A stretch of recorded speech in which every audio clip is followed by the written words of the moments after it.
Hello everybody, my name is Danny and welcome back to the AfterShock Hub channel and welcome to the Minecraft Redstone how-to series. The series where we help you with all your needs for redstone tips and help building redstone circuits. In this episode we'll give you a brief history of redstone.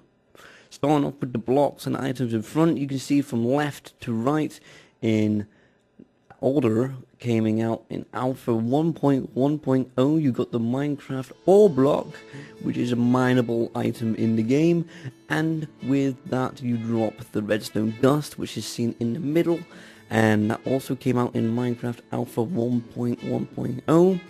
The dust is known as the circuit wire for when wiring up redstone circuits, and then officially releasing in the OR release Redstone Update 1.5, you got the right Minecraft Redstone craftable object, which is a block of redstone and it's also seen as a source of power for redstone.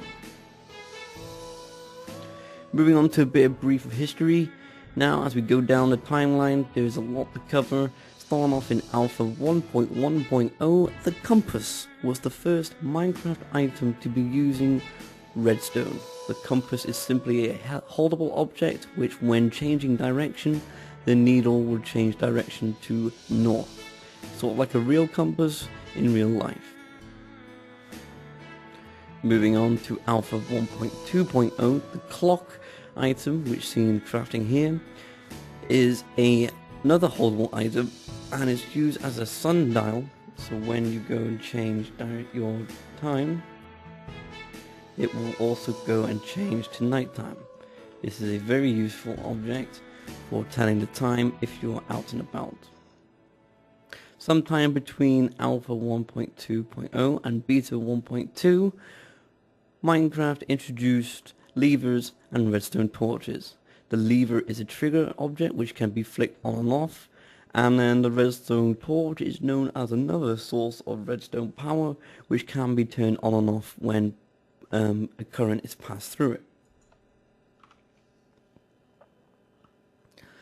In Beta 1.2, the dispenser was one of the first items to come out, and it's simply a dispenser is known as a triggered event, so when you come and pass a redstone current through the dispenser, it will dispense your items and shoot them out.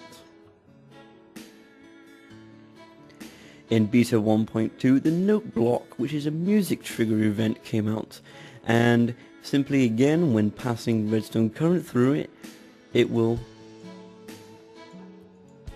trigger a Minecraft note event.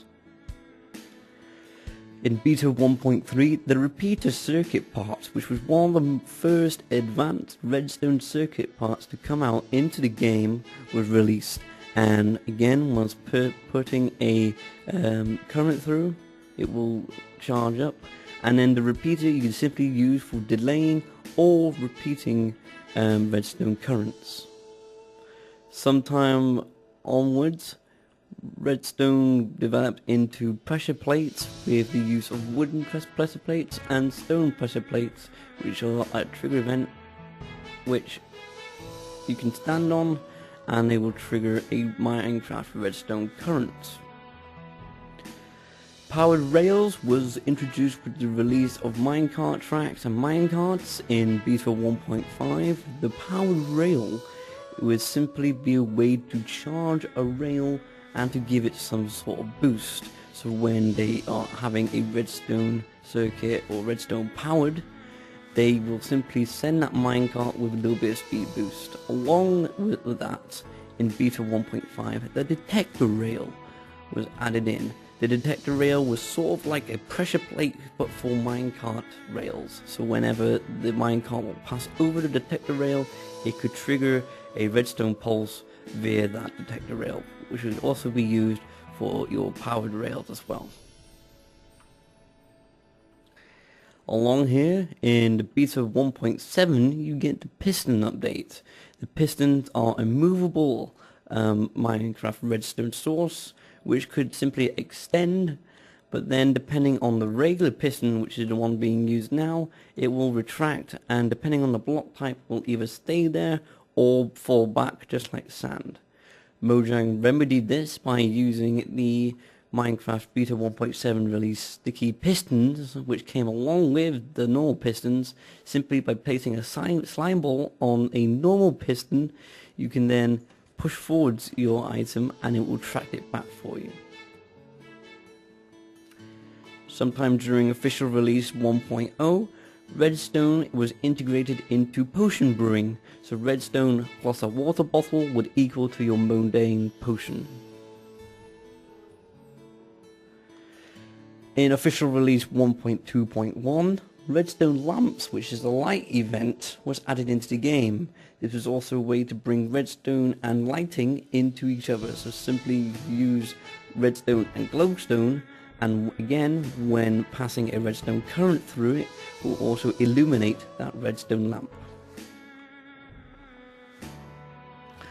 Sometime during official release 1.0 plus, redstone was then further integrated into potions, so redstone and potion brewing will equal your extended potion length lasting, making potions last longer. During official release, the Redstone update, this was the Redstone update which came out in 1.5, which changed the way that Redstone worked. The dropper was one of the first items to come out of this. The dropper, unlike its counterpart, the dispenser, instead of shooting out the items, will simply drop it out as an item. This would simply be used for other redstone circuits, as we will see in other videos. The hopper, unlike the dropper, the hopper is simply a method of transporting items from either up, down, or up. Sometimes transporting items either down, left, right, or even backwards and forwards.